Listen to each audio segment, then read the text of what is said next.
Hey everyone, I'm Andy Rafael from eTechnics.com, and this week saw the launch of the 5600 XT. So in typical fashion, we're going to be looking at another one. Let's do this.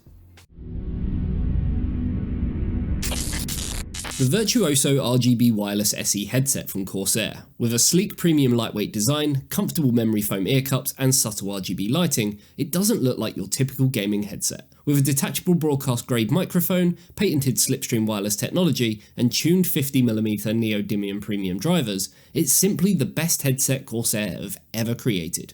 Find out more by clicking the link in the description below.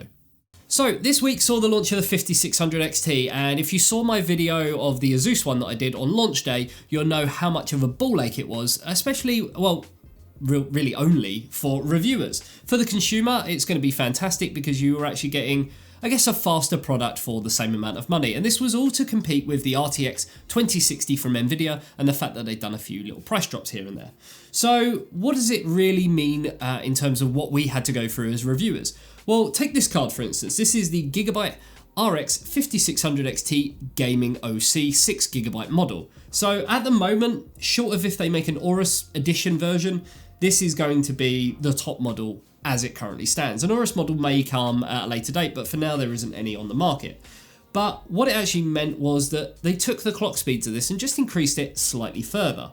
So instead of having a clock speed of 14, 15, 1600 megahertz, they've actually ramped it right up to 1750 on the boost clock. And they've also taken the memory from 1500 megahertz up to 1750, giving us an effective speed from 12 gigabits per second all the way up to 14 gigabits per second. So again, what this actually means is that it's going to give you guys just that extra performance increase to kind of bridge the gap between, if you have the money to buy a card, $279 US as we know, would you go out and buy a 5600 XT or would you go out and buy an RTX 2060? Now, of course, if you want ray tracing, then the RTX 2060 really is your only solution. And luckily, Gigabyte have you covered on that. And we have actually looked at their RTX 2060 variants in the past. And I invite you to go and look at that if you want to see how kind of things relate. But you will also see in the performance results that we've got today exactly how it does stack against similar cards in the market that perform, I guess, around the same and that are priced around the same as well.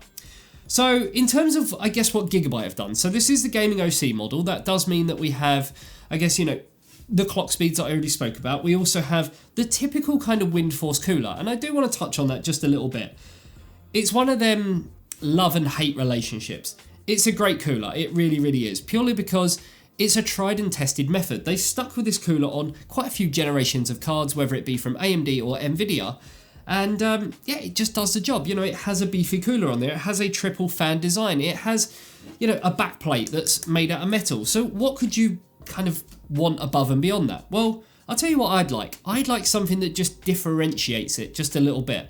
And many brands are actually common of making this, I don't want to say mistake, but this same kind of having this same mentality. So whether it be Asus with their Strix card, whether it be Gigabyte with their Wind Force cards, whether it be MSI with their Gaming X cards, they all look the same, and I don't like that. If I'm going to buy a 5600 XT, well, actually, I'm going to show you now. I want it to look different to the 5500 XT. Yes, the backplate is different, but other than that, they pretty much look the same, and I don't like that. I want the fact that if I'm going to go out and spend extra money on a 5600 XT over the 5500 XT, I just want it to look a little bit, I don't know, like I'm getting more for my money. Yes, I know once it's inside your case, you're not really going to worry about it. It is all kind of going to be about the performance figures, but I don't know, I just want something a little bit more. Other than that, we have the typical 8-pin PCI Express adapter on there. It's a fairly sort of large card in the grand scheme of things. Display connector-wise, we have 3 display ports and a HDMI. Nothing kind of too out of the ordinary. It does have a very little amount of RGB on the top, which you can control through the RGB Fusion 2.0 software. But other than that, it's all going to come down to the performance figures. So let's see how this fares against other cards that are similar in the market, as well as even some that we've tested recently, like the Asus 5600 XT. Roll them glorious benchmarks.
So there's the performance. Let me know in the comments section below, what do you actually think about the performance? Now, the big problem I've got at the moment is you still, even though this did launch a couple of days ago, at the time of kind of launching this video, you still can't actually buy this in UK shops. I had a little look around on US retailers and just nothing. So is this a paper launch? A lot of places do kind of have pre-orders for even other brand cards. I'm just a little bit confused as to what the situation is with this card. And that always makes it tricky for me to kind of relay, yes, the performance is good because it's going to be priced at this. We know that the reference cards, or your MSRP cards, 279 USD, but what does that mean for the OC models? Yes, this is going to have an ever so slight premium on it. I'd like to think that this is going to come in under 299 just to compete again with the RTX 2060, but a lot of that's going to come down to really down to Gigabyte and what they're actually doing with this card, how much the extra materials cost, what that means in terms of what you're getting for your performance, and how that kind of relays to other cards that maybe Gigabyte have brought out, like an MSRP card from Gigabyte. They want to try and differentiate spending that extra money and getting the extra performance for it.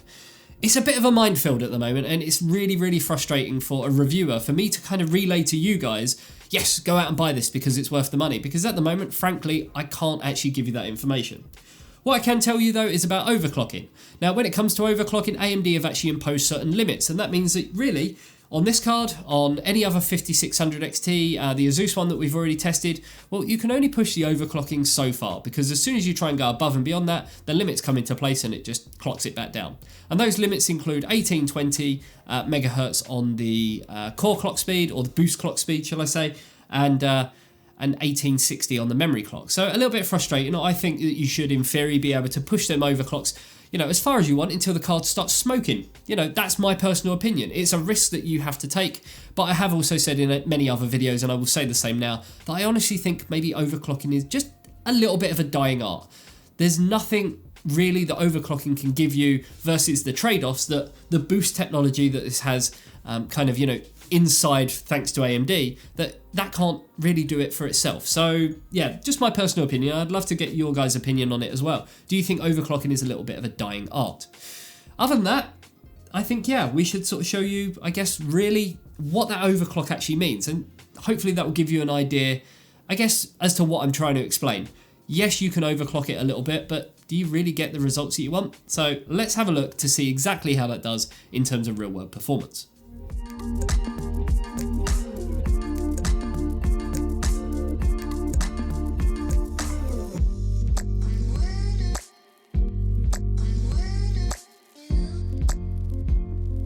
So there you have it. I'm hoping that you all kind of agree with me on the whole overclocking thing. And it's not just GPUs, CPUs are exactly the same. And I feel like I'm going to keep repeating this in every single video, but I can't really, explain it any more than that. I'm probably rambling now, but hopefully you guys get the idea. Let me know what you think about this card. Is it something that you'd go out and buy? What kind of price point would this have to be to make it a viable option against, firstly, a reference kind of MSRP 5600 XT non-overclock model? And secondly, what sort of price would this have to be as an overclock model to warrant going out and buying this over the RTX 2060? Remember, with the RTX 2060, you're going to get ray tracing, but you're not going to get the same sort of performance. So we saw that in the benchmarks. Overclocking wise, it's the same on both sides. Nvidia and AMD, completely pointless, in my opinion, unless you're just trying to really go out there and get some world records. For the average consumer, it's just not worth it. And let me also know what you think about the Gigabyte kind of card in general. I want to know if you guys have actually got the same opinion as me. Do you want to see something different to differentiate the look between this and this? They do look very, very similar. Just, I don't know, it needs to just have something more. Just, I don't know, maybe more metal, maybe more premium components. It's a nice card. I don't want to get away from that, but it's just not overly nice compared to something that's supposedly a lesser model. I just want to see more. Maybe there's some feedback for Gigabyte. Hopefully you enjoyed this video. If you did, you know exactly what to do, and I will see you in the next one, guys. See you later. Bye-bye.